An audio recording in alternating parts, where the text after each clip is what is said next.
Are you thinking about making a podcast? Spotify has a platform that lets you make one, and if I can figure it out, you definitely can too. You can create your own content all in one place for free with zero hangups and even earn money as soon as you get started. Spotify lets you record and edit episodes from your phone or computer so you can go mobile, just like I enjoy to do. My favorite thing about it is that you can create video episodes if you wish and upload them to wherever podcasts are heard. You can even set up subscriptions or, if you're like me, listener support options for listeners to help you grow. I 10 out of 10 recommend the Spotify for Podcasters app. Or, why don't you just step over to www.spotify.com/podcasters to get started on your own podcast. Anyone can make a rate, but only God can make a boastful's mate. It's been said multiple times that men in the Navy are forged by the sea. I would say that this man has a lot of salt on his boots. He's a leader, a father, a friend, a brother to those who will have him, a chief, an officer, and an LDO. So many things that make up this man. But often, he probably preferred to be just called Jeff Bayless. Jeff is somebody who I've served with in my prior occupation as a sailor, and he is somebody who continues service much beyond his contract. He doesn't look at it as an obligation, but more as a mission in life, to be of service to others. He goes around and shares his story, opens up his heart, claims his faults, and takes accountability to look forward and move in that same direction. I'm very excited to be able to share this conversation and the one to follow with my brother, Jeff Bayless.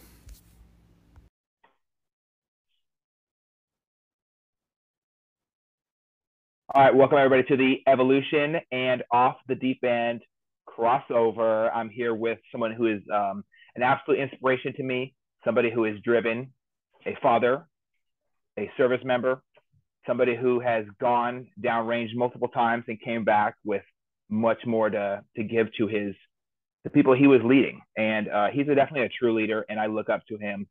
Can't say that enough. I'll never forget where I saw him with a piece of line dragging a bomb behind him in the rib. So that is one of my favorite memories. And we're going to get right into it. Thanks for joining me today.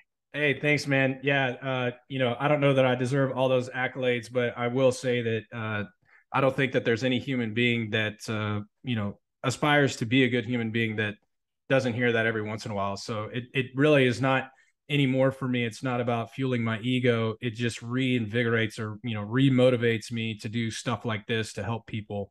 And one underlying theme that I think we'll get to for me is definitely a life of service. And that's forever going to be there, through the military or just the one-on-one we're going to have right now. Hopefully this serves you in some way. And that's really my life's mission. So that's what I'm excited about right now. And I guess that's kind of another thing, jumping right in, a lot of people will say, hey, what's, tell me about your past, tell me about your future. And I always like to start with the present, right? Like, what is going on right now? What am I excited about? What are you excited about right now? Because that's where the pivots begin, right? That's where we can take action, is in the now. You can't take action on the past. You can't take action on the future, but I can take action in the now. And right now, I'm excited about this conversation, man. And I'm excited about the ears it's going to land on, and hopefully the people it's going to resonate and help. And that's my life's mission, man. So that's kind of where I'll jump in off the deep end. With something maybe kind of chunky is, life's mission of service. So I appreciate your kind words, man. Absolutely. And you know what? I'm glad you said that, because I'm going to ask you then to completely mix that up and tell me a little bit about what was it like for you growing up as a child. I want everyone to have a little bit of dipping their toe into the water before understanding what this vast sea of Jeff Bayless is. Yeah, perfect, man. So I had good parents. I did have good parents. My dad was a boatmate in the Navy, got out in Vietnam, got out, self-made man, very successful in the oil industry.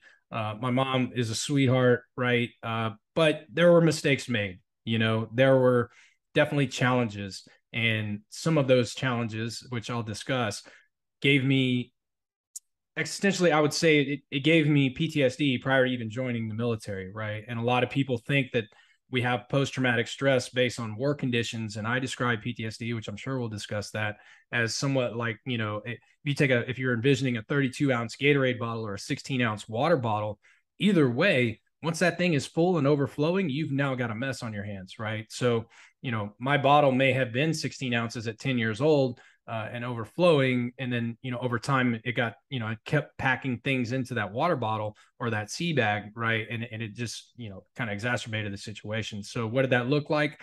Violent neighborhood. There were a few benefits of growing up in that neighborhood, with a gay brother as well. Is I don't see color. I'm not racist. There's no prejudice. It's just I've never been. I don't understand it, right? Because I grew up in an all black neighborhood, the only white kid. A few Hispanics, very few Asians, but some Asians in school, but mostly black neighborhood. And then Awesome.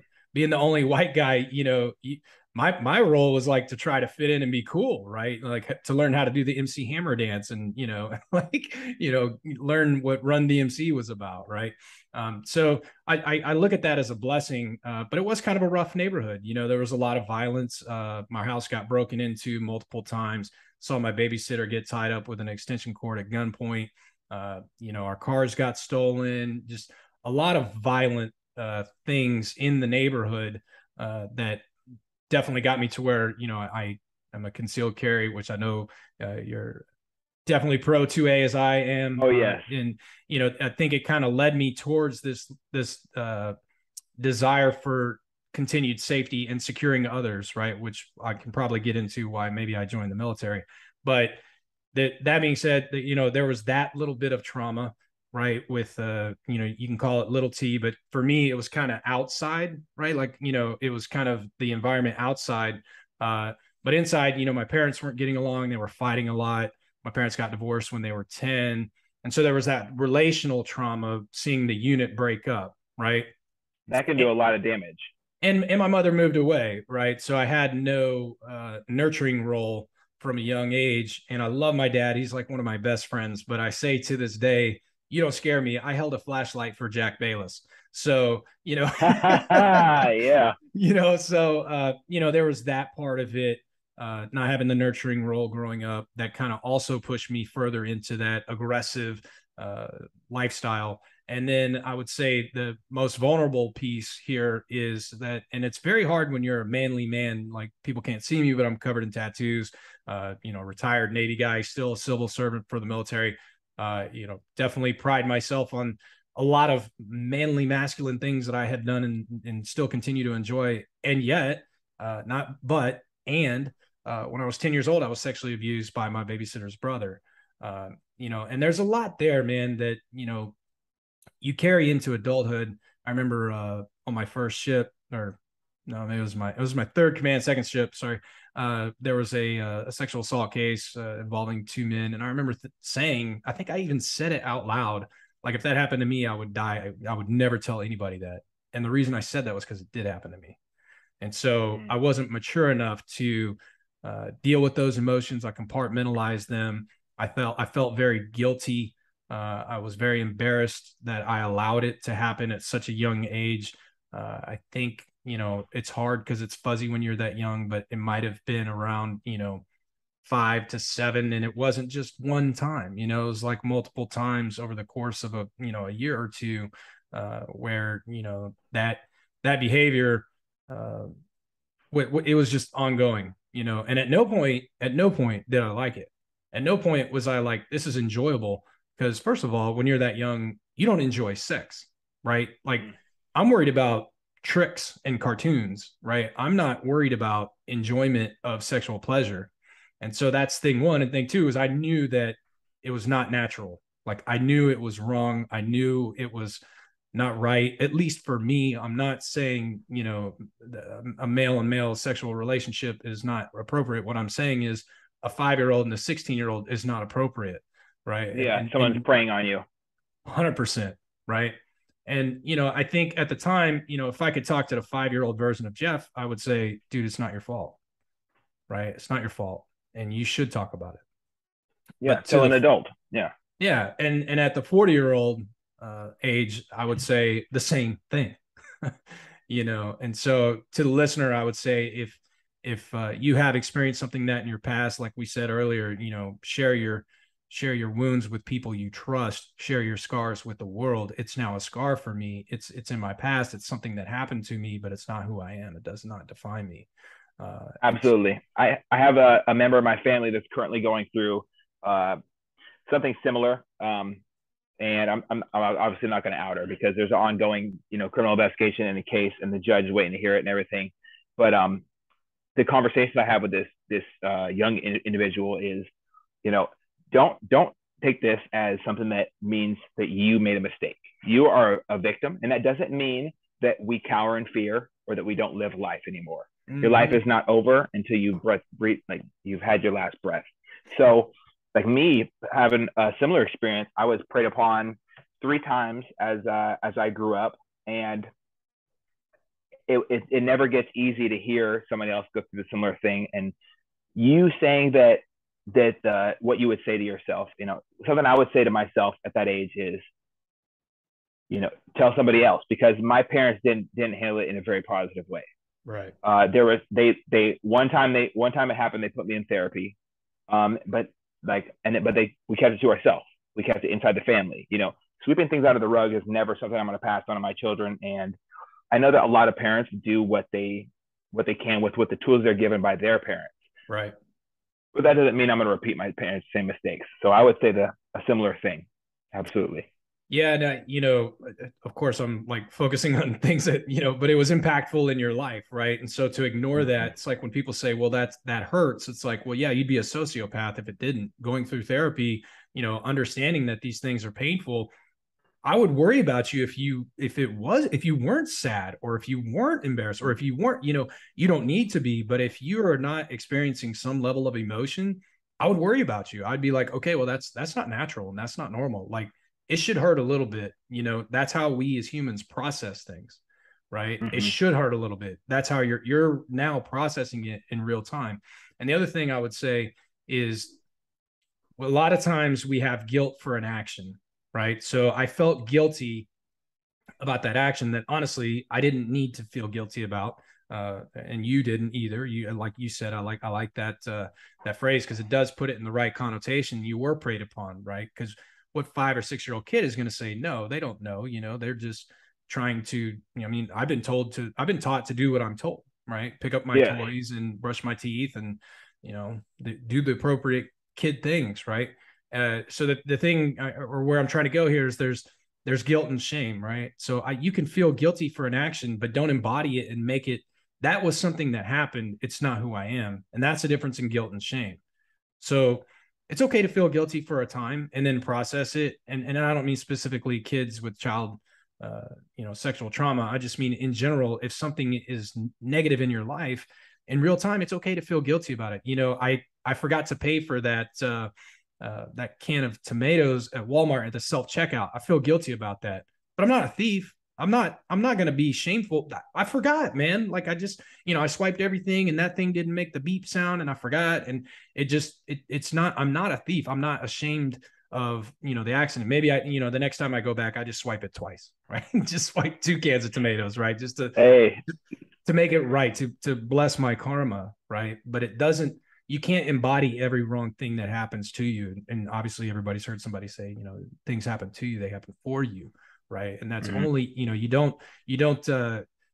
never lose if you actually learn from, you don't win or lose, you win or learn, right? And you're learning from these things as they happen to and for you. And that was just kind of my childhood, man. Those were the hard spots or the sticking spots.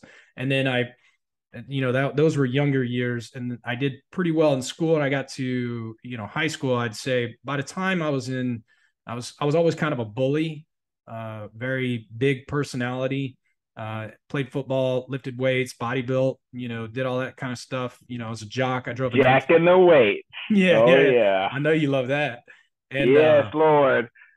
I drove a 1970 Plymouth Roadrunner, looked like the Dukes of Hazzard car, Oh yeah. I did all the very macho type stuff, right? This was my thread here. And then I got into high school, and honestly, I just didn't care if I lived anymore. I wouldn't say I was suicidal because I wasn't mature enough. And I'll talk about suicide maybe on a part two. Very open about my suicidal ideations later in life. But I definitely did not care about whether I lived or died. And so I took a lot of chances, a lot of violence, a lot of fighting, a lot of experimenting with drugs just to escape mentally the pain that I was feeling, for not dealing with, these. I had no positive coping mechanisms. The gym was the only positive coping mechanism I had. And then when I quit working out, I turned to drugs and alcohol and fighting.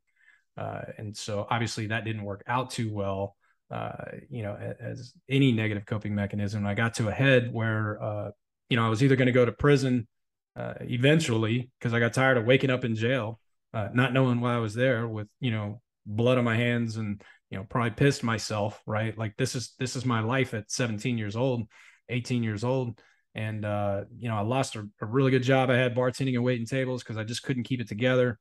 And finally I was like, man, I either need to like go to rehab or, go talk to a recruiter. Like, let's try that out. Dad was in the Navy. My grandfather was in the Navy, and he was a bosun mate as well in World War II. And oh man, yeah, son of a sailor. I can feel the anchor chain in the background shaking my house, man. Yeah, man.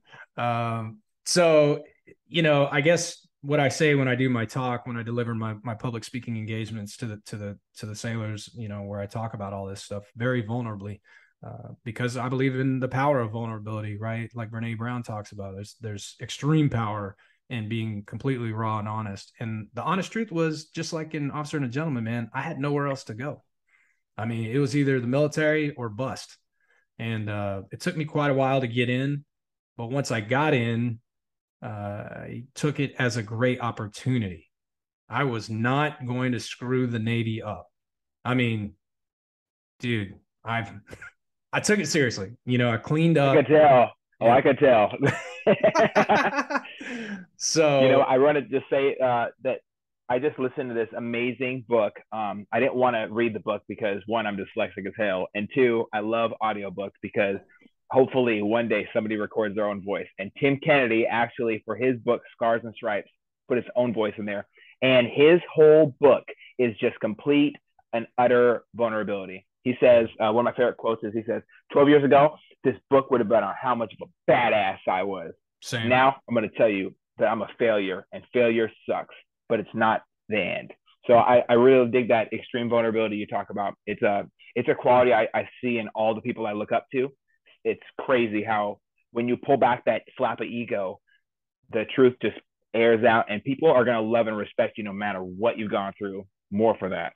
Well, because then they know that they're not alone, right? Yeah. That's the biggest thing. You're not alone. Like, and that I see this every time I talk to a crowd of people, whether it's 3,000 sailors on an aircraft carrier or 30 sailors in a small auditorium, or even at their command chief's mess, where I'll talk to anybody. I do not discriminate. Like I said when we opened up the show, like, I don't care. Who do you got? You got junior sailors? I'll talk to them. You got senior officers? I'll talk to them. You got 3 people that need help? I went to a ship the other day and talked to one person who was getting kicked out of the Navy, was a successful officer, graduated from the Naval Academy even. Like, I'll talk to anybody, man, because if it keeps them from jumping off the ledge, then that's worth my time. But you can't. 100%. People will know you're full of shit if you're not, coming out with everything, right? Like, if people can tell when you're holding just a little something back, like, he said that, but you can't build that trust. And that's a quick way. Speed to Trust is a good book by Covey. That's a quick way to get that trust going. It's like, hey man, look, like you say in your podcast, when you do the posts, right? You let people know right up front, like, hey, there's going to be some vulnerable topics we're going to talk about here. There's going to be some things that might trigger something that you aren't ready to talk about yet. So just be forewarned. And that's a speed to trust thing. You're getting their trust automatically because you're letting them know we're not pulling any punches here. We are 2 guys, or a guy and a gal, and we're going to talk about the hard topics because those need to be discussed. And that's, hell yeah, man. That's, as a society, I think we're doing better, and that's important.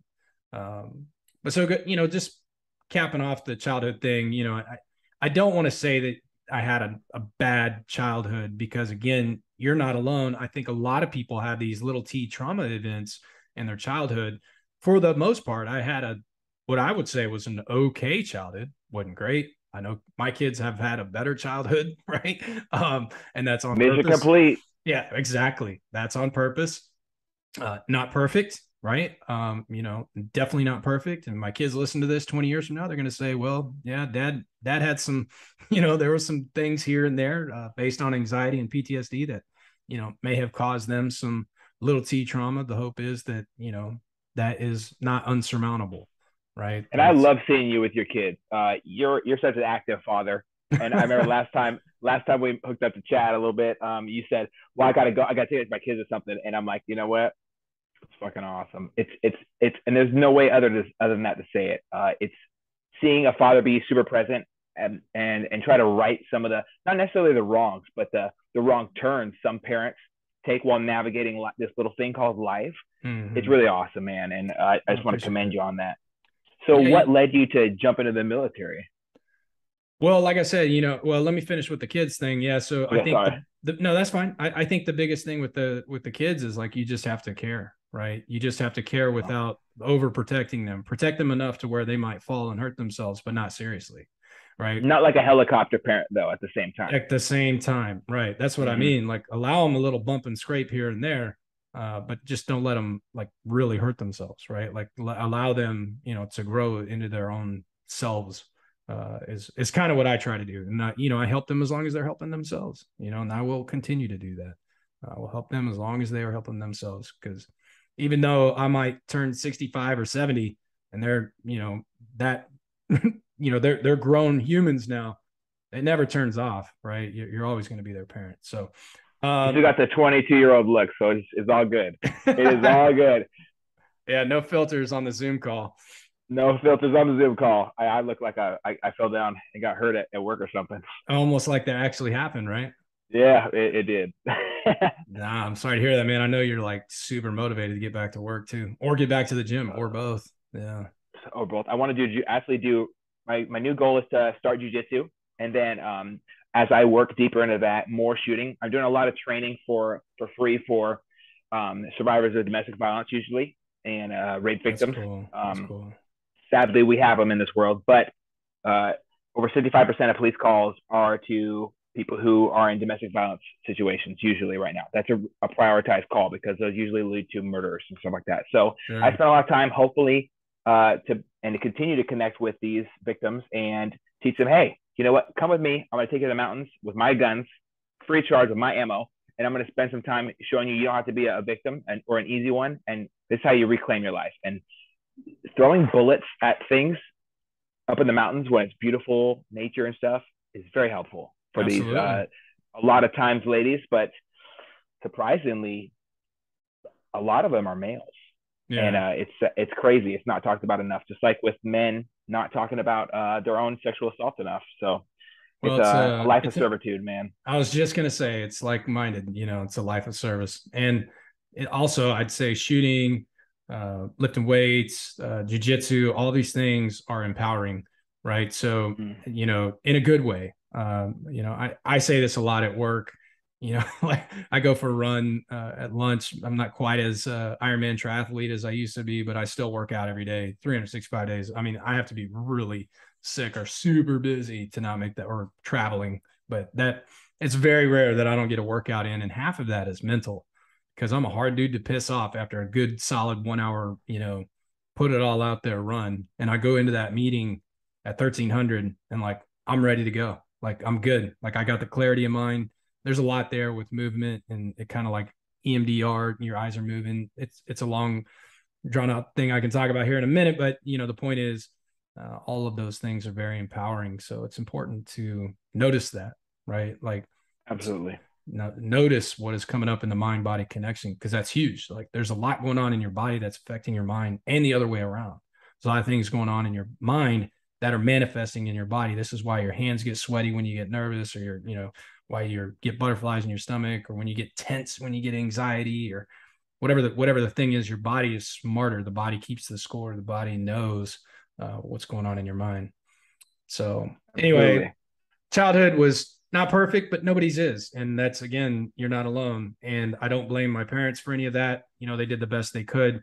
But I did probably join the military with PTSD already, and already negative coping mechanisms that were not serving me.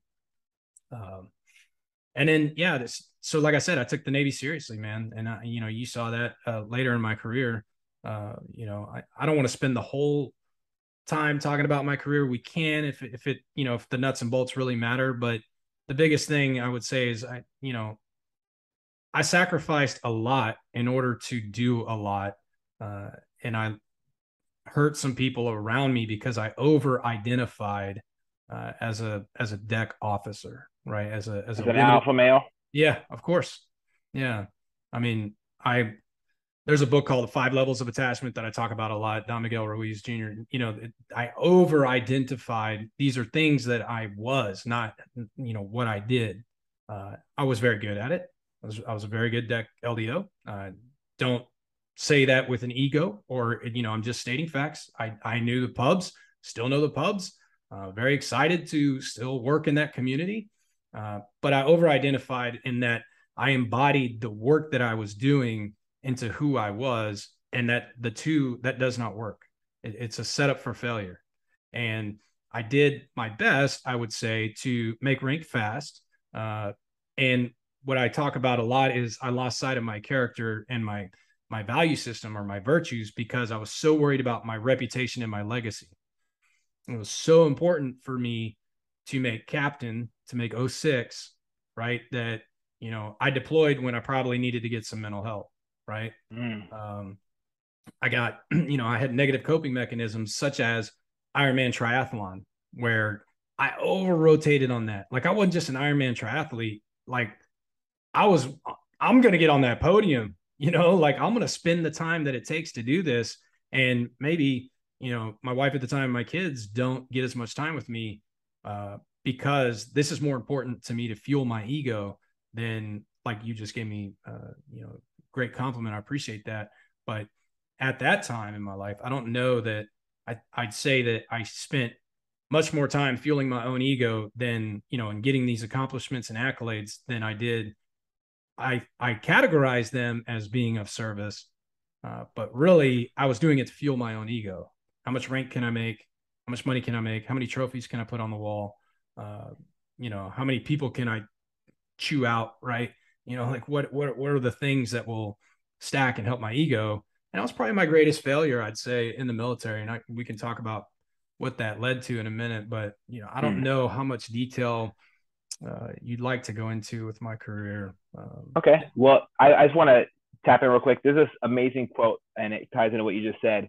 It's by Bryson Gray on one of his songs. I'm not a big fan of him because he says a lot of things just to rile people up. He's one of the conservative rappers, and I love.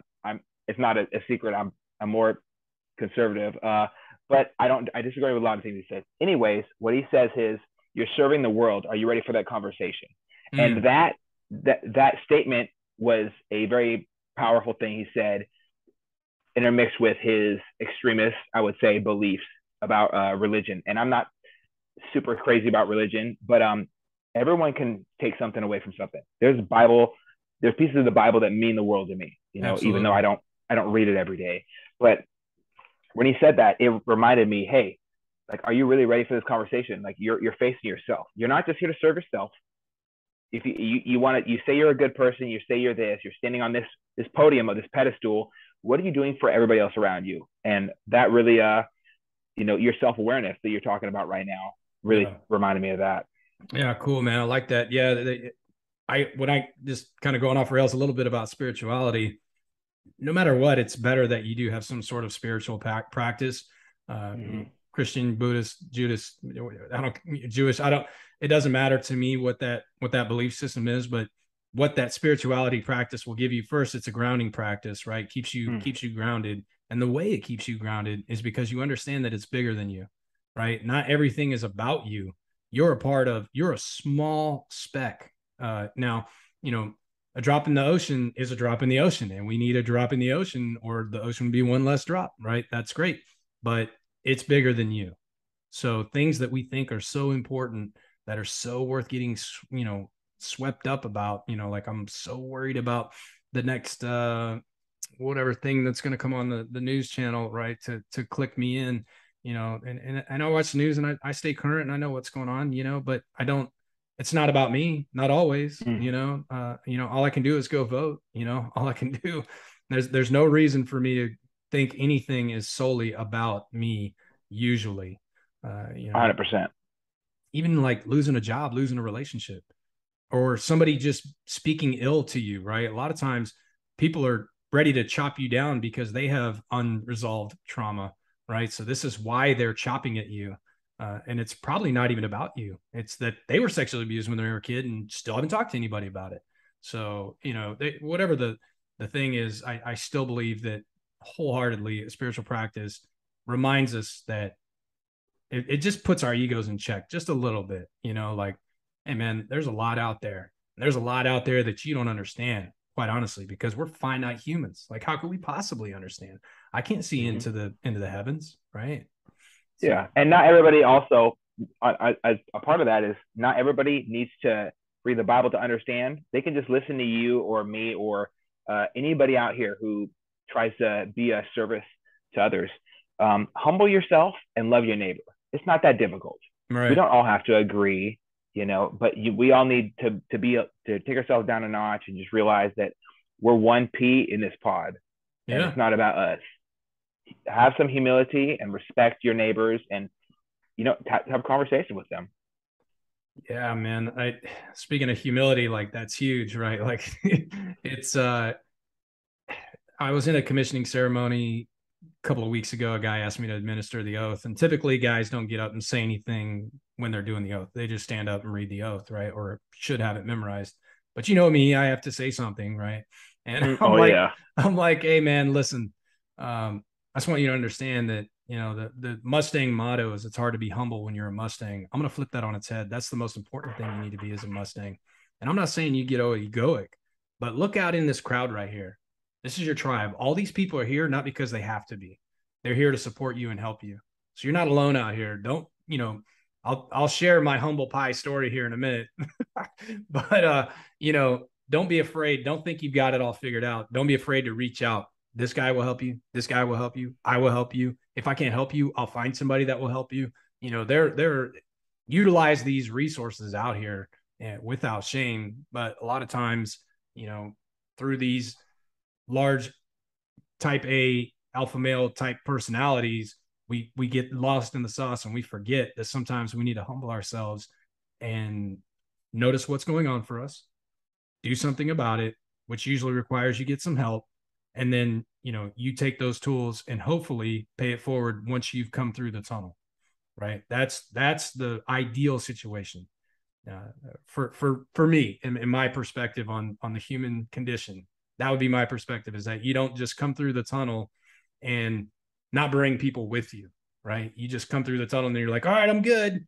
Guess what happens? You'll go through the hero's journey, which I would invite somebody to Google the hero's journey. It's a very good story, Joseph Campbell. But the idea is like, it's all cyclical, right? So the hero takes on the event. Well, he gets the call to adventure, then he ignores the call. Then the call just keeps knocking at his door. And then finally he accepts the call to adventure. And then, he has some setback, right? Like he goes into battle and like doesn't win the battle. Then he drinks the elixir, finds out the magic, the secret code to the cheat code, right? And then he slays the dragon, marries the princess, and then life is good again. And then guess what happens?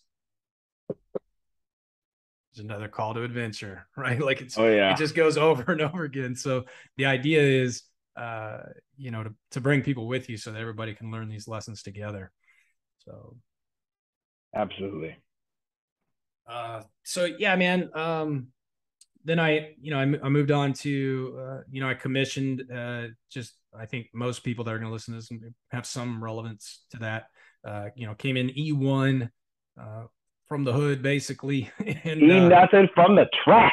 yeah, exactly. And, Yeah. made my way up to LDO, without a degree. I ended up getting a degree Which later. is amazing, by the way. I don't like I can name 4 people who've done that, Yeah, it and you're was one of them. Thanks, man. Yeah, I mean, it was a great accomplishment. I was very proud. My family was very proud, but also I would have to say that was a team effort, right? There was no Mm. way I could have done anything that would pad the package that I submitted to make LDO without the sailors that trained me, right, and mentored me and taught me, how to do this job, and then B, and probably more importantly, the sailors that worked for me that did a good job so that we met mission and we got, the operational accomplishment. Those things got done, right? Like we did a H80R mission on an LSD when I was the bosun, maintenance officer, MOGAS officer, crane officer, D-bar control officer, you name it, man. Aviation control, or aviation facilities coordinator. None of that, none of those titles that I could put on my fitness evaluation, my fitness report, or those awards, or any of that, or the packages for promotion and stuff. None of that wouldn't have happened without at least 300 people doing their jobs. You know what I Mm-hmm. mean?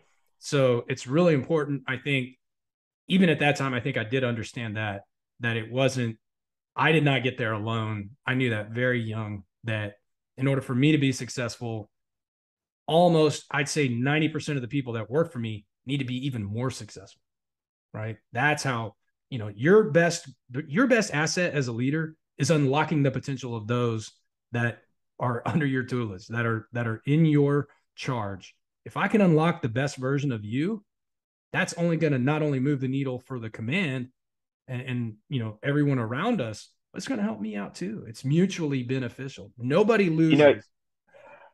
oh man, you actually talked about that when we served together, which is really crazy.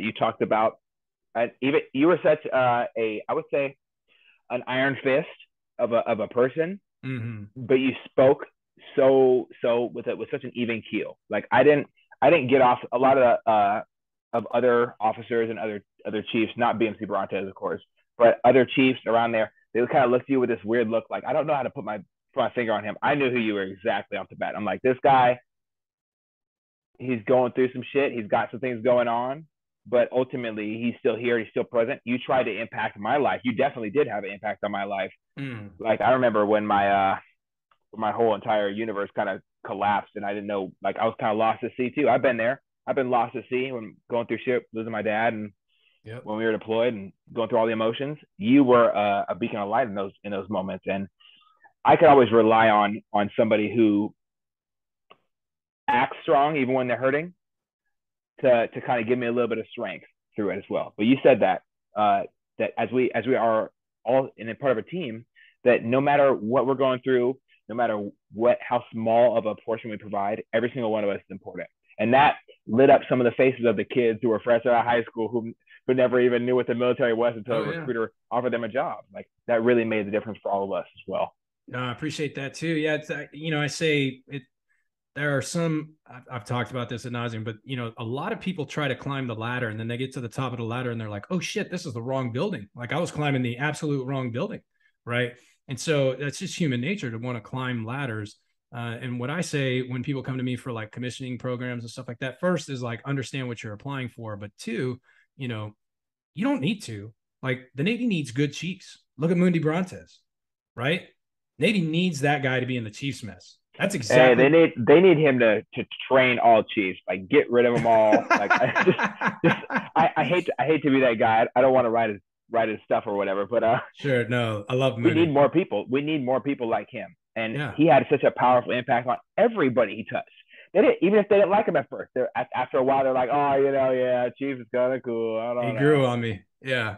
Yeah. But that's the thing is we need in society as well, not just in the military, in society, I need a bricklayer, and if you're a bricklayer, there are three ways you can look at it. I walk up to one bricklayer and he's like, what are you doing? I'm laying this brick. Walk up to the second bricklayer and he's like, what are you doing? He's like, oh, I'm building a wall. And you walk up to the third bricklayer and you say, what are you doing? He said, I'm building the cathedral that one day people are going to come and worship in. Okay, great. I need all three of you guys, right? I really do. I need a bricklayer to accomplish this greater good.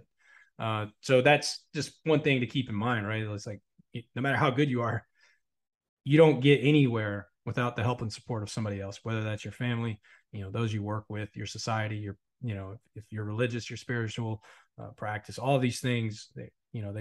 I say a lot like it's all connected. It's not one thing.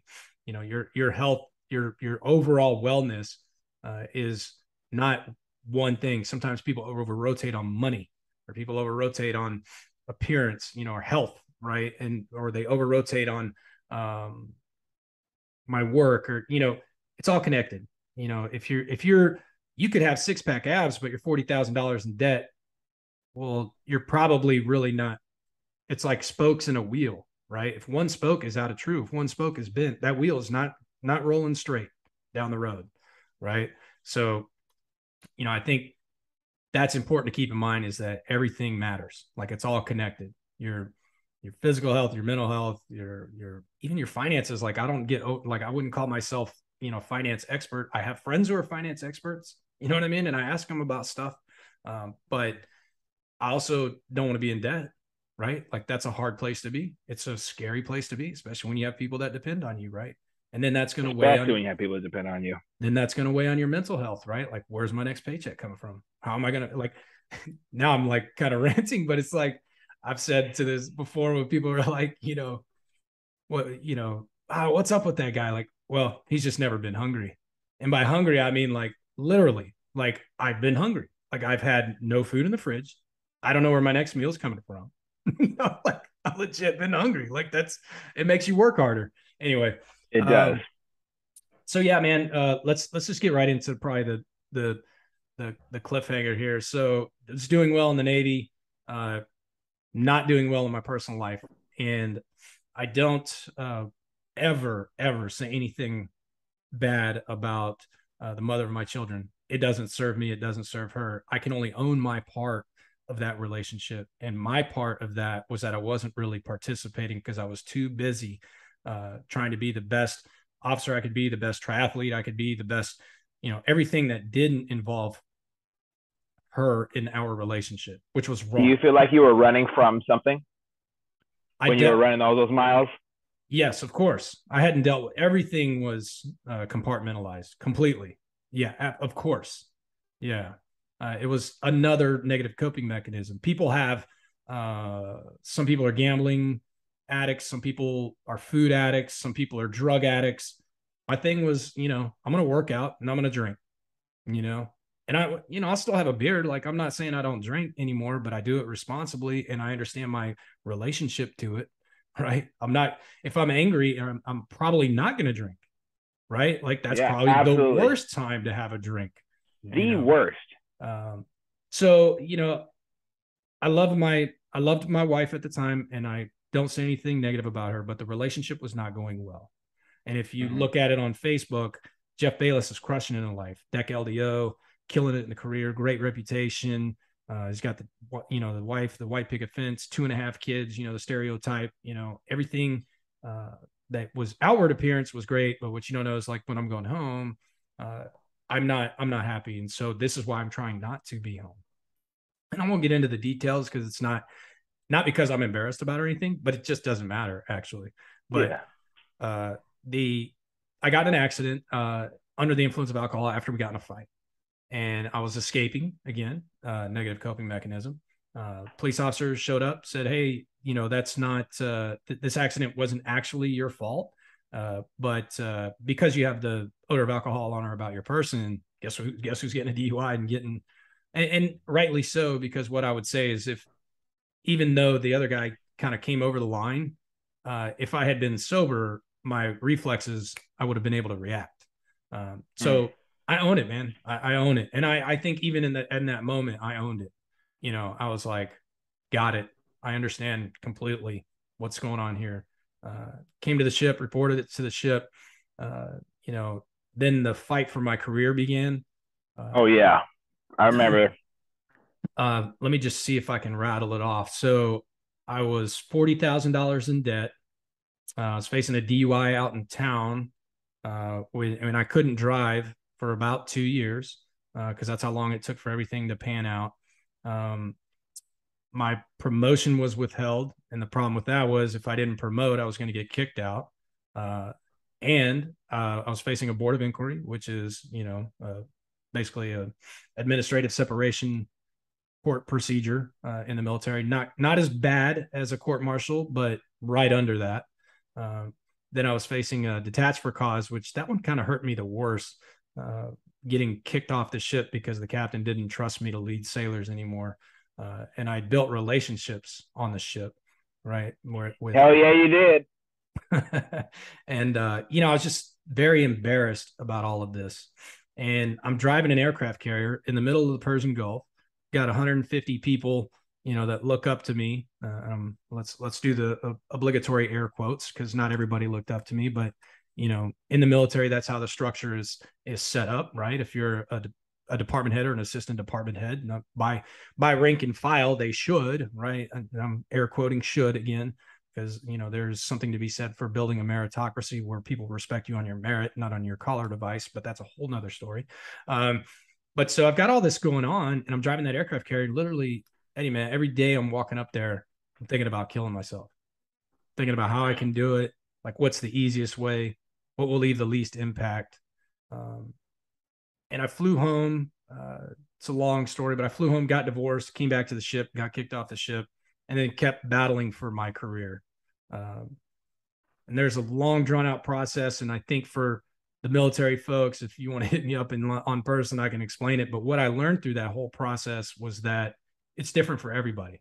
It doesn't even honestly make a whole lot of sense. What I can tell you is that it's very individualized. What happens to somebody that gets in trouble as an officer? It depends on who briefs your record to the admiral. It depends on what your record was. It depends on the incident. Were you in an accident? Was the accident your fault? All of these things I think weigh in, and there's a lot of administrative loopholes. But I would just tell you, even the biggest thing I learned through that was that at this time I still wasn't getting help, bro. Like I still was not. I was like, let me run more miles. I did quit drinking for a while, but I didn't deal with anything. I didn't say, oh, well, maybe the reason I'm, this way is because the one thing I will say I did, and this is probably helpful. The one thing I did do right is I really started reading. The thing I did wrong was shut down and get depressed and want to kill myself and not get any help. The thing I did do right was I really started picking up books and trying to work on myself. Instead of reading a rate training manual or NSTM or, learning the intricate details of things that don't matter, I really started to look, why the fuck am I acting like this? Like how can I get better? Why am I doing this? And I could, give you a book list when we're done here, but there's so many out there that it's really, I give book recommendations, but the real deal is like, just do the research. And then that's the thing I did right. Started reading a lot of Stoic philosophy, Marcus Aurelius, started reading some Ryan Holiday, starting to get into Stoic philosophy. And if you on the edge, when you look at Stoic philosophy, you think it's a hardened, battle hardened individual, like, the warrior goes out and don't come back, either come back with your shield or on your shield, right? Like that's not what that's not what Stoicism is about. And so I don't want to, give a lesson on Stoicism here, but what I would say is that was one thing I did right, and it was very helpful. Also during this time, my wife now, which we're about to celebrate our 6th wedding anniversary, during this time, I'm sorry, I forgot to mention I was also facing a divorce, child support and custody battle at the same time as the DUI. So all of this, I'm in a pressure cooker, right? And all I needed was just a little vent on that Instapot, just a little vent would have been nice. But my wife, she's my wife now. Then I wouldn't say we were dating, but we were probably like very, very close to dating. Nothing inappropriate, I would say, not only for on her end, but on mine. We were friends before we got intimately involved. We were friends for quite a while, actually. And so she helped me out a lot, man. She really saw through. First, she cut through my bullshit. She was like, yeah, that's an excuse. Yeah, that's a coping mechanism. I still love you, but that's what that is, right? Like, let's just call a spade a spade. But honestly, Eddie, man, what she taught me, which is very powerful, that for the listener and for you too, man, like I want you to hear this. I know you probably know it, but like you deserve to love yourself. If I can be honest, my wife tells me that so much. Yeah.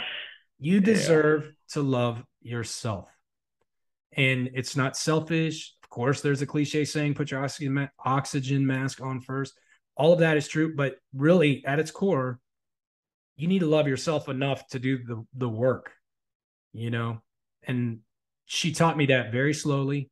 It was I say course corrections, to use a nautical term, you don't do a 180 by flipping the hard over rudder, right? It's 1 degree course corrections, and then finally, eventually, you're at 180-degree difference. But it's just that one trajectory change, that 1 degree trajectory change, and over time, just by her helping me kind of understanding what was going on with me objectively, looking at me from uh, an outside person that loved me, that had no reason to, she didn't want anything from me. She didn't need anything from me. She just wanted to see the best version of me, which is also important because as society, not only do you deserve to love yourself, but we deserve the best version of you, right? Society deserves the best version of the individual so that the collective is overall better.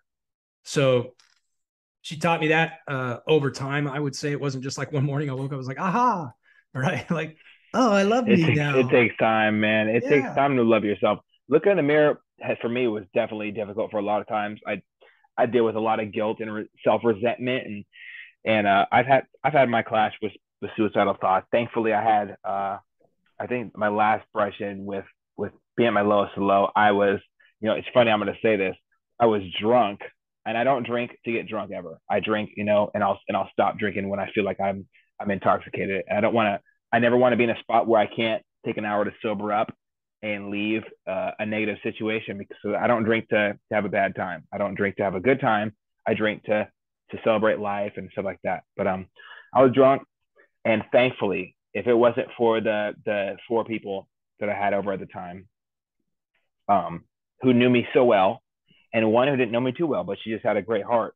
My brother Devin and his lady Denise and my wife, they pulled me off the fucking rails, and I didn't know what I was gonna do. Uh, I knew I couldn't live like this anymore. I couldn't live in a life of Something had guilt, to and that's when I change. forgave myself. Yeah. Yeah, and that's when I forgave myself, because we all deserve to love ourselves. We can't look in the mirror and be like, "I'm ashamed of you."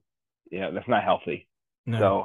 So, thankfully, I started talking about my problems, and I revamped my podcast and started talking to great people and sharing our own issues. And as I listen to other people's, I'm listening to your story, and it shakes me to my core every single time. I usually listen to other people's issues and things that they've fought through, and why they're still here when they've had an issue. And I'm like covered in, I'm like sweating like I'm in the fifth fleet right now, because because I'm having to also be reminded that, hey, I have issues too, and I should work on them as well. And so it's Yeah. always amazing to listen to. So I'm happy she was there for you, man. I appreciate that. I think to add on to what you're saying, uh, not a but statement, I'm adding on to, you're never done.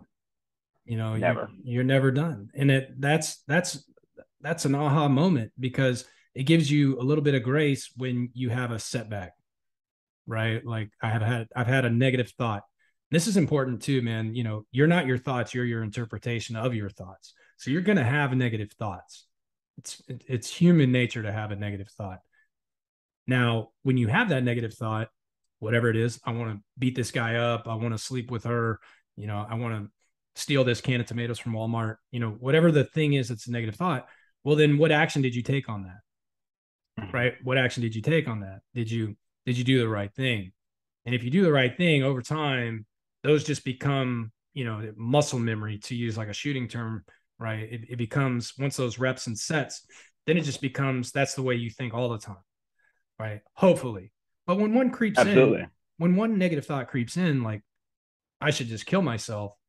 Well, don't over rotate on that. Don't say, okay, well, now I'm just going to keep thinking about that, keep thinking about that, keep thinking, obsessing how, and then I'm going to start to plan it out, right? Like I know, I don't know, the full things that were going on in your mind, but for me, there was definitely like a couple of plans, a couple of like, I had fully thought it out. And so Mm-hmm.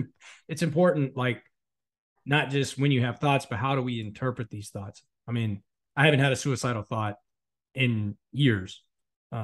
But I would say as a lesson, and it's kind of hard to explain and it's kind of hard to understand and it's kind of woo woo at the same time, but it's very true. When a negative thought pattern, find a way to to jump track to something else, right? Dismiss that thought immediately. Oh, I should just kill myself. Well, and my wife loves me. So next, like find some way to Yes. break that pattern so that, and this is with everything, I say, and I'm disclaimer, not a doctor, not a therapist, but just hold on a little bit, right? Like Yeah. exercise a little bit of patience, right? And that may be same thing with like food, right? Like I want that Snickers bar, but I'm going to eat it in 30 minutes. Buy the Snickers bar, hold on to it for 30 minutes. If in 30 minutes you still want that Snickers bar, all right. I mean, it wasn't an impulse, hey, I want to get that tattoo. Okay. Put it in, which everybody, I got tattoos on my hands for Christ's sake, right? So I'm not anti-tattoo. God forbid a sailor get a tattoo. I'm covered in tattoos. Covered. I have no idea how much money and time and I love tattoos. I'll go get it. If somebody called me right now and was like, "Hey man, you want to go get a tattoo?" I'd be like, "Yeah, which shop?" I know a couple of guys. So not a bad tattoo. I'm very pro tattoo. I appreciate the art and the light. I get it, but put it on the calendar, especially if it's your first tattoo, right? Put it on the calendar, and if you still want it, after whatever that date is, well, just hold on for a little bit, right? Just hold on for a little bit, and if in 30 days or 2 weeks, whatever we've decided, if you still want that tattoo of that person's name on your body, well, okay, I mean, you thought it through. You weren't drunk at the bar and I operated under an impulse, right? And then did something that you would regret. Um, Acting and impulse can be super dangerous. Absolutely. Yeah. And Yeah. again, it goes to noticing. So in the moment, notice that this is an impulse, right? And sometimes, dude, like I'll do impulse things and I'll be like, I know this is an impulse, but I'm going to do it anyway. Right. But at least I'm taking credit for it. You know what I mean? Like I own that Absolutely. this is an impulse decision. And sometimes indecision is the worst decision. Right. So Mm-hmm. sometimes it is better to make a decision in an impulse. Uh, Say, I know this is near and dear to your heart, but say if it deals with somebody's safety or something to that Gotta level, act. you don't have time for patience in those moments. But Absolutely not. Yeah. in moments when you're saying, I want to do a destructive behavior to myself, I want to cut my legs to watch them bleed because that makes me feel good in this moment because I'm hurting. Maybe just hold on for like 5 minutes and then string a few more 5 minute, together before you pull out that knife and do something to mutilate your body. You know, try to hold on just a few minutes. And if you can't, find something else to do. Right? Find someone to call, someone you trust, and maybe you don't even have to talk about that, but just talk about something else. Right? Find somebody you trust and plan something so you have something on the calendar to look forward to. Right? Mm-hmm. That was good for me too. It's like, oh well, okay, it sucks that I have to fly home to go get divorced and plead guilty to a DUI while I'm in the middle of deployment. But while I'm home, I'm not going to kill myself because I'll be surrounded by my kids. Right? Something to look forward to. Excellent. I had something on the calendar to look forward to. I'm going to take the kids to Busch Gardens. I can't afford it. I'm $40,000 in debt. I'm flying home on my own nickel, exhausting all my leave to come out here and deal with all this stuff to fly back to the ship. Lowest moment of my life. But you know what? For those 8 hours, I'm going to watch my kids smile on roller coasters. I'm going to, I'm going to have that to look forward to. And another thing I think too is, that gives you hope, right? I think this is the number one reason for suicide is people just completely lose hope. You don't think that it's ever, well, let me just speak from my own experience, of course, but you just don't think it's ever going to get better. Well, I can tell you the people that do kill themselves, it doesn't get better. You know, the people that hang in there, uh, I, I think everybody I know that has had suicidal ideations, they have like really good lives now, man. Like they held on. So, just hang in there, be a little patient, reach out for help, try to redirect, put something on the calendar, something to look forward to, and don't lose hope. Don't surrender. It's There's worth it. Don't pass the pain. well, and then you'll be a better version of you. Like, hey man, I was an asshole. You know what I mean? A little bit sometimes. Sometimes. You don't have to be polite, man. It's cool. Like I No, know that. no. Sometimes you definitely were, but I understood it because I saw what you were, and I honestly wish I just broke my little shell of being and try to be respectful and just said, hey, I don't I know I'm just a junior ass sailor. I've taken a lot of time to understand psychology, and I've seen a lot of people hurting. Are you all right? And maybe that would have been a better way to do it. And Absolutely. after you left, I had somebody come open it up to me about their own suicidal thoughts, and I was able to intervene. And it's my biggest accomplishment ever in my life, other than marrying my wife, who's just amazing to me. Has to be stopping people from committing suicide. I've had the distinct pleasure of stopping over 40 people from ending their own lives, That's and amazing. a couple of them had been multiple times. And I don't look at it like a gold star on my wall. I got a lot of gold stars, but it's not for that. I look at these as things I would gladly do again, and every single time I do that, I can recognize the signs a little bit more. And intervention is essential. Checking on people is essential. Pulling people off the rails of the back of our aircraft carrier with Andy and Smitty is Oh essential. yeah. Yeah. You know, uh, when watching Chief Brontes and Doug Osbury run and almost eat shit up the stairs on the fantail to get to that. Once Andy calls it over the radio is essential.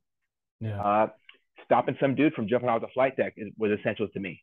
Yeah. Um, talking to people on the bridge who are officers, and they look like they got that 1,000 yard stare. And I'm like, hey man, you all right? Uh, that was all worth it to me, Absolutely. and it's definitely worth it to intervene. So the more I do it, the better I get at it. And there's not always a perfect approach. Everybody's different. Everybody's going through a different thing. But I'm thankful. Only once there's been a firearm involved, and thankfully that I was able to get close enough to just, hey, I got this now, man. You can let go. It's okay. And of course they break down crying afterwards because they're just Yeah. hurting. Yeah. And so thankfully I've been able to do that, and I look forward to doing it more.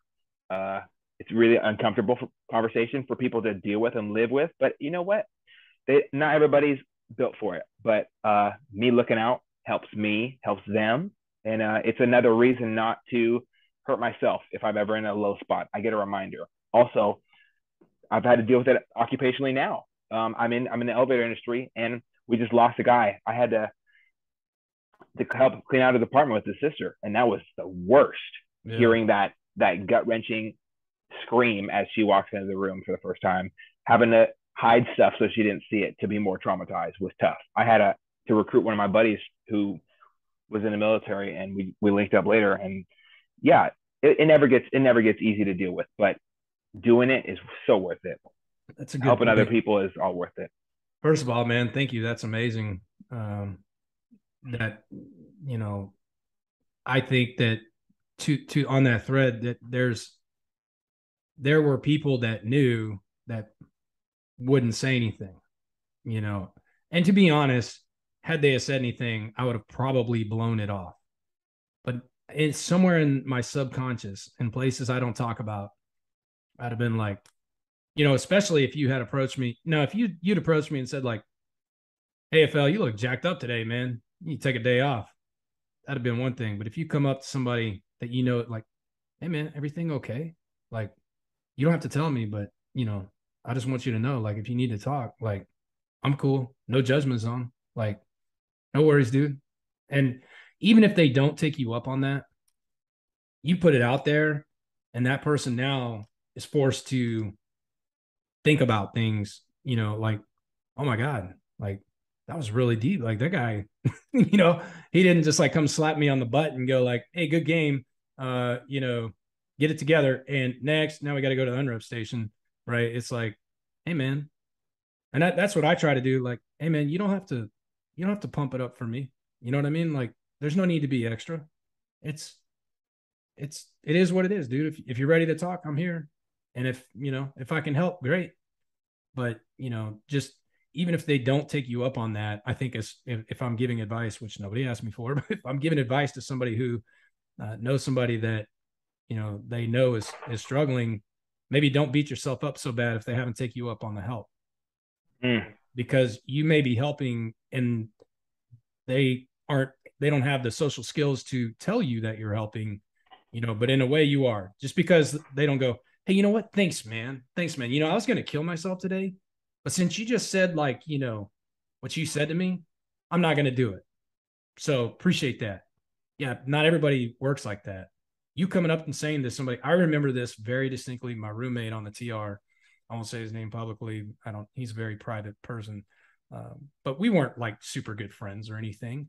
We weren't really closely connected, not in the same community at all, not in the same spiritual beliefs at all. Very different. The only thing that's same was we were both white guys. But I'm standing quarterdeck watch, right? And I can't think of anything else except for this DUI now. And he comes up and just pulls a Jolly Rancher out of his pocket and puts it on the podium. And is like, hey, man, hang in there. Something as small as that got me through that day. I was like, oh, cool, man. First of all, who carries Jolly Ranchers around in their pocket? But, second. Not me. Me either. I think I remember your roommate. I can't. Yeah, I remember a face. I'm not gonna say names. So. Yeah, but no, I like the guy. You know what I mean? Like we weren't super close, but even just that little bit, really, it got me through that watch, if nothing else. You know what I mean? Like it got me through that next couple of hours, probably through the day. Just little things like that when you don't know that you really are making a difference. Like this podcast. We'll see some downloads. We'll share it out. We'll get some likes and all like that, but you don't really know. You don't know who you're impacting. So do it anyway. Mm-hmm. Right? It may scare you to death. You may not get the return on your investment you were hoping for. I'll go give a talk to 300 sailors and get a standing ovation. And then 100 of them wait behind and want pictures with me. Like, oh man, you're so great. Like, can I take a picture? And, can I get your number, or can we connect on Facebook? And then I'll get one where it's like, they kind of clapped. I didn't, there was no laughter. I don't really know, it didn't quite land as well from my perspective, but you just don't know. You don't know. Absolutely. Somebody might walk out of there and go, man, like I'm too shy to go talk to that guy, but I'm going to go call the 1-800 number. You know what I mean? Or I'm going to hang out later and like come back in here and pray about something. Yeah. Something. You just don't know is my point. But yeah, so then just to kind of finish the loop on the life story, if we're doing that, because we could talk philosophy all day, which I love. It's my favorite topic. But the how and the why, I should say. But so basically what happens, I fought for my career for a very long time. It was a rough 6 years of battling to get to a retirement status. And I did. Light at the end of the tunnel. And that's why I bring it up, not to share my life story like it's some thing to glean. I'm not up here prevaricating that, I've got it all figured out, but I do have some hard-earned wisdom. And so that's why that I want you to or I want everyone to understand that there is a light at the end of the tunnel. And that's why I share that, or why it's important to talk about, how things turned out. Right. Absolutely. I did get forced retired out of the Navy. It broke my heart. It broke my heart. All I wanted to do was stay in the Navy for 30 years, 38 years, make captain, be the next community leader of the deck community. That didn't work out. But it did work out. I got a great job. I'm a GS. My wife is amazing. Our relationship has had some ups and downs, but man, it's the best love I've ever known. And in fact, I would say I didn't even really know love until I knew my wife and my kids, of course. I mean, Jesus, how do you, I don't understand how anybody could not, anyway, it's a totally different subject, but I didn't know relational love other than my kids until my wife. So, here I've got all these great things going on. And you just have to kind of, if you can hang in there, see the light at the end of the tunnel, and then come out the other side of that tunnel with some gratitude for what you've been through and who you've been able to help after the fact. Well, that's a great place to be in life. And that's where I am, man. I'm just super humble, super grateful, and just happy that one, I didn't take my life, and that I did persevere, and I did make a lot of little decisions to get myself in a place in life where I'm mildly successful. I don't have to seriously worry about a whole lot of things right now because I make a lot of little decisions that put me in a position to where I don't. But man, there were a million different ways that whole thing could have panned out. Absolutely. And it was just a lot of little course correction that needed to be applied, and a lot of that had to do with humility, self-awareness, educating myself. Like I said, maybe an ego dissolution where it's not about me, a spiritual practice. Letting go of a lot of things that were outside of my control. There's only so much I can control. I can't control what the board says. Can't control that I am getting forced out of the Navy. That is happening. I'm gonna have to find a job. I need to work, right? And to find one that's fulfilling is important to me, right? So maybe that first job, is not fulfilling, but I'll do what I have to do until I find one that is. And kind of save the teaser, but I'm going to another job. I'll tell you, I'll show here. I'm going to another job here very soon that I'm very humble and also proud of that I've got selected for this next chapter in my career, which will put me back. That's exciting. Yeah, well, it's back in the deck community and still serving the Navy. Yeah. Wow. So, I think that's it, bro. That's badass. Yeah. That is badass. Absolutely badass. There's like no other way to say it. There's this really awesome Nickelodeon show called Avatar. And in one of the episodes, this one of these characters in it says, "Wow, I feel all smoothed over like a rock." I always get that same feeling when I hear people talk about their life story and what they've learned from just a portion of it. Like you talk about it from a career standpoint. You were in the Navy and you've gone through, ups and downs but serious lows and serious highs. Badass, accomplishing all your goals, want to kill yourself.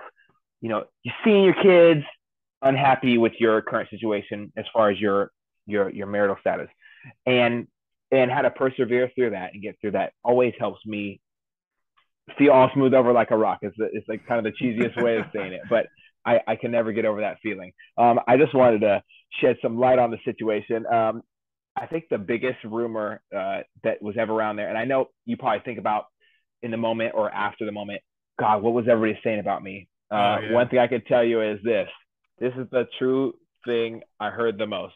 How the hell did he get a DUI running in spandex or on a bike? Yeah. So I want you to just know, everyone was so like wowed by everything you do, and people still are wowed. I went and met up with LaBarge in Las Vegas, and we talked about you and yeah, he follows your story, he follows my story, and it's always great to see you persevere. I look at the pictures of you speaking in front of sailors. That's it. That's the mission.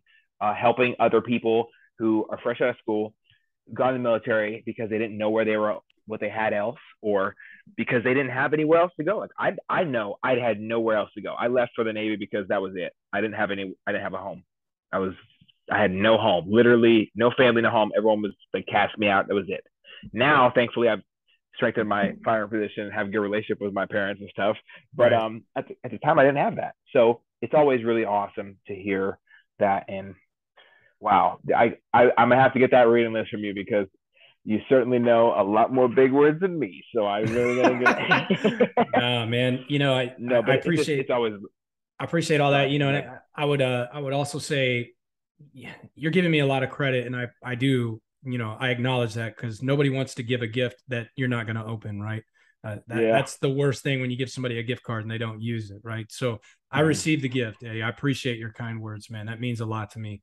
So I don't want to gloss over that. That's very important to me that I acknowledge that you took the time, and I believe, I wholeheartedly believe that the words you said were exactly how you feel about me, and I really just want to take a moment to acknowledge that before I move on to the next thing, which is, absolutely you're all the idea fairy is coming in with all this great information. We're in the age of technology. We've got the internet, we've got books, we've got audiobooks like you talked about, we've got podcasts like this one, we've got influential people that are, trying to do positive things out in the community, right? So they're getting in front of large crowds, spreading information. And I kind of use the analogy of like a bullhorn. Some of these thoughts are my original thoughts. And then when somebody else repeats them, I'm like, that's great. That guy just bullhorned what I'm talking about. Or if I bullhorn something else that somebody else was talking about, great. That's what we need, is to hockey stick up by people utilizing their bullhorns, utilizing their platforms, and don't be so, it's not about you. So, great. I receive that and I take that, but the credit belongs to all of the, people in the arena, to use a TR quote, right? That all the people in the arena that are sharing this good information. And then it just kind of makes this nice algorithm, in your head. And you're just kind of like, well, now this is stuff that I know. Right. And it's important to me. So I feel compelled to share all of these ideas that not only from my experiences and people that I've talked to and, people that I know, but things that I've read and things that I've seen. And, I can't remember where I got that quote or that, that idea. I don't remember. But I know it's important. So I'm going to reshare it. And I'm going to, I may not always give somebody the right copyrighted, because I don't remember. I don't know where all these ideas come from. I know that it's my job. It's your job. It's the job of anybody that cares about humanity as a whole or the individual, is to not hold on to something and keep a secret, right? We say in the military, never be the senior man with a secret, right? I got no secrets, dude. Like, this information is out here. These ideas are out here and they're helpful, like deeply, immensely, importantly helpful. And for somebody not to share that to me is almost a crime. Like, yeah, it's almost like stepping on somebody's neck to get up. I don't need to do that. I just need to share the good information, share the love, and I know and trust that it'll be reciprocated in some way or another. 100%. That's a karmic belief. I don't, I'm not here to preach or, say that you should believe in karma, but I do think that energy is important. And if you put positive energy out, positive energy comes back, and vice versa. If you put negative energy out, negative energy comes back. And it swarms. It's just an easy decision for me. I want positive energy. I want a good life. I want positive people in my life. I want to not worry about finances. I want to not worry about my health. I want to not worry about what happens to me when I die. I don't want to worry about anything. I just put out positive energy. Positive energy comes back. It's amazing. It's simple. It's I'm almost oversimplifying it, but that is the truth, That's true. Conor McGregor talks about that a lot. Yeah. Yeah, man. Shoot. I don't know. How do you feel, bro? I kind of zoomed through. That's what happens when you get interviewed. And you've been interviewed, so I know, because you've been on my podcast. I don't remember the episode number, but you've been on here, and I know that you had your wife's mom interview. And when you finish, you're like, damn, I talk too much. But as an interviewer, I always, honestly, man, like, that's great. It's super important just to be honest. I mean, a lot of times, a lot of people ask me questions, and they'll have me ask certain questions, and if I go bullet by bullet, like, what is this? What is this? What is this? It just destroys any natural conversation. So going off on tangents and, spiraling out is all good stuff. I had a guy on my first episode of Service and Sacrifice, Tilo, and he's like, dude, I just spiraled the whole time. And I said, you know what? You have gone through a lot of trauma and a lot of things. There's going to be some spiraling. Yeah. It doesn't mean that your story isn't hilarious. And the last 15 minutes of it, I was crying, laughing, trying not to burst out in tears the whole time. So when you share parts of yourself, it's not going to look pretty. It's never going to look great. It's not a CNN interview where they say, oh, I don't like to answer, the interview's over. This is all great stuff where we're super honest. I had just one more question. So you talked about your experiences in the military. You talked about, highs and lows. You talked about super, super lows where you didn't know what else you could do. Something that we don't talk about enough in the military is the ridiculous amount of sexual assault. Mm-hmm. So you are someone who's been a enlisted sailor and a leader. What impact does sexual assault have on a command structure, its leadership, and stuff like that? Because I know there's a lot of people who are going to listen to this that are in the military, and you might not feel comfortable airing some shit out. Yeah, great. So again, we deserve the best version of you as a fighting force, as a military, and I'm speaking directly to the people that have experienced sexual assault.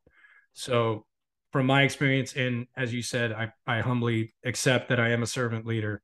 I have definitely had the great opportunity afforded to me to lead many countless sailors at the tip of the spear. And what the biggest thing, or the best elevator pitch I could give to someone that is experiencing a circumstance or a situation where they have been sexually assaulted is, we deserve the best version of you as a military. Your command, your operational commander, the people that work for you and around you, like I said earlier, we deserve the best version of you. And so I would posit the question, how can you be the best version of yourself when you're holding that inside? And so that's thing one. Thing two would be, because we deserve the best, well, anybody that would do that, right, they are not the best. And I do believe that everybody deserves a road to redemption. And so I'm not, here to cast judgment on the person that was assaulted or the person that initiated that assault. However, that being said, this organization requires the best of the best. And if on both counts, you can't have someone in that command and, doing acts like that to other sailors or to other military members in general, that needs to go because we need the best. So to the person that is or has sexually assaulted people at that command, I would say, we deserve the best. You need to go. Wish you all the best. Wish you, a recovery. I hope you get the help you need, but not at my command, right? Not while I'm out here on deployment. Okay. So that needs to end. There's zero tolerance.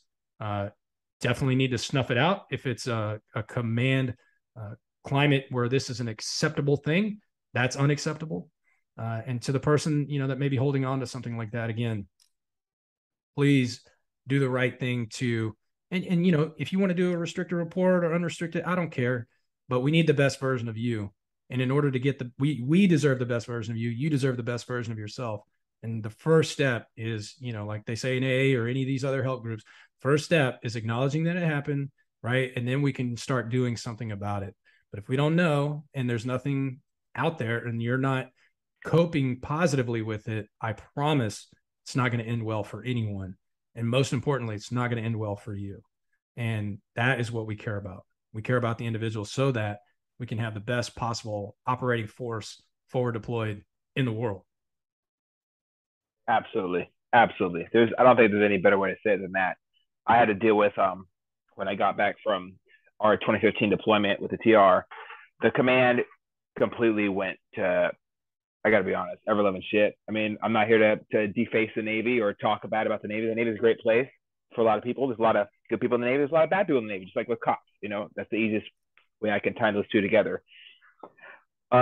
We had, after the crew swap, we had a first lieutenant and a horrible divisional officer, Lieutenant Ojo, and I think he was busted down for this, sexually harassing and sexually bothering our sailors, our junior sailors, constantly. It was an act, and I was the first person to go to the office. I forgot what the title of the office is, but it's where you would file a serious complaint about your uppers, because I was already a borderline getting in arguments, almost fist fights with these people, and you can't solve everything with your fists, and that's one thing I could tell anybody who's in the military. You cannot solve this problem with your fist.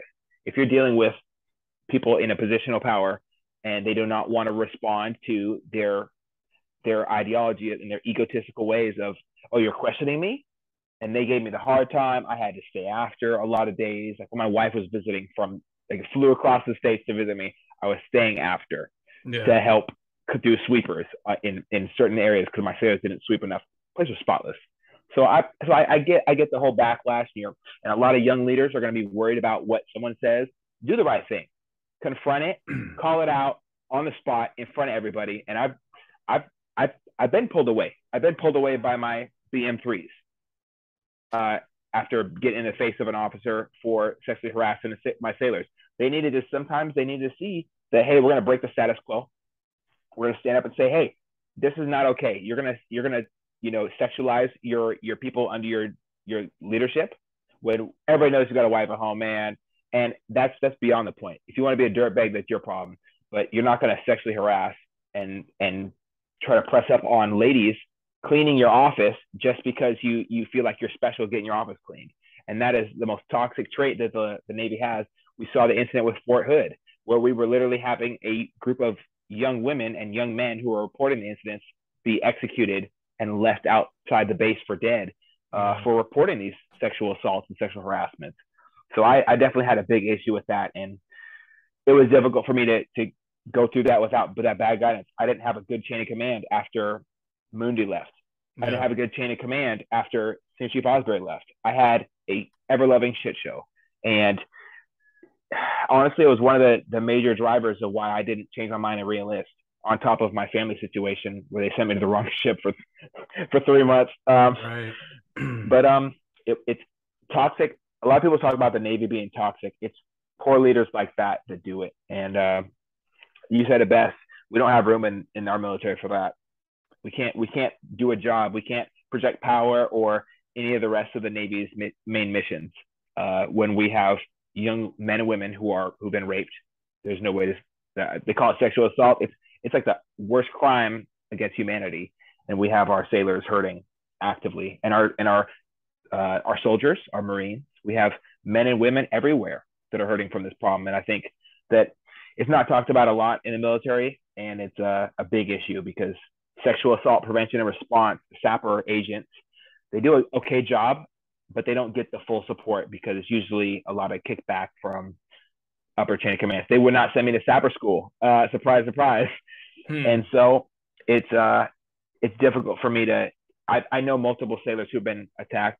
When we were deployed in 2015, our FIT boss was trying to press up upon one of our soon-to-be BM3s, and he harassed her out in town. And a lot of us people who knew about it, and she wanted to unrestricted report. She didn't want to report it at all. So we did the right thing, and we made sure she was safe when she was out in town, so she wasn't preyed upon. But a lot of people don't have even a solid background to do that or any backing from the military. And that was one of the moments where I wish that we still had you there because I knew you wouldn't stand for that shit, and it was difficult to swallow. It was a tough pill to swallow. I didn't do too well about it. I guess maybe the last thing I'll say here is, which is important in relation to what you just said, and also just in general, is do the right thing.